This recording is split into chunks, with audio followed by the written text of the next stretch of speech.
Black Myth Wukong is on the road to being one of the best-selling video games of all time. It's broken records, selling an estimated 10 million copies in just 3 days. But of those 10 million, how many were physical releases?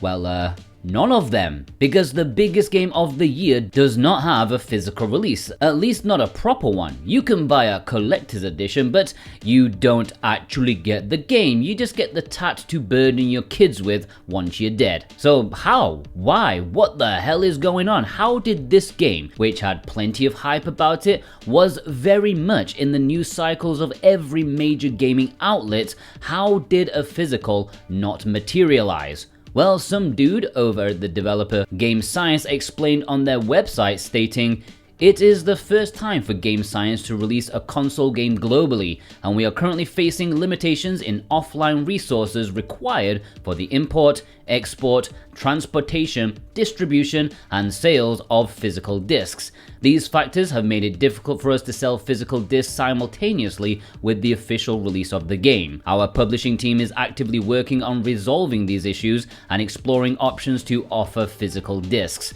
So basically, it's a logistical nightmare that they weren't quite prepared to meet in time for their deadline. The game devs are Chinese, I live in China, and I have personal experience with how much of a pain in the arse international things can be when you're inside this country. But it looks like Black Myth Wukong will get a physical release in the future. Now, I could be cynical and suggest that maybe they were hoping to get some of the double-dipping dingleberries who can't wait to play, so buy it digitally first, and then the physical half a year later when they remember they actually enjoy having some tangible value to their purchase. A lot of smaller publishers do that to maximize profit. You know, a game releases digitally, then a month later, limited run announce a physical release, pretending it's all spontaneous and wasn't signed half a year ago. But Black Myth is not some small indie game, and I can see that money could have been an issue for them at the start. This is not a game that they could just print 5,000 copies of and call it a day. In order to meet demand, they would need to print hundreds of thousands of copies initially, maybe even millions of units to satisfy those who want it. And let's just say, that's not money you can just find down the back of the sofa or having a whip around in the cafeteria at lunchtime. Game Science aren't small, but they're also not Bandai or Sony or whatever. It was probably wise of them to hold off at first.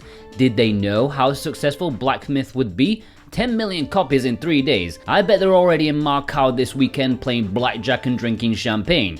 I think it's safe to say there should be an option for a physical release in the future. But you're just gonna have to hold on and wait till they're ready. Wait until their $1 million yacht party is finished and their hangover has diminished.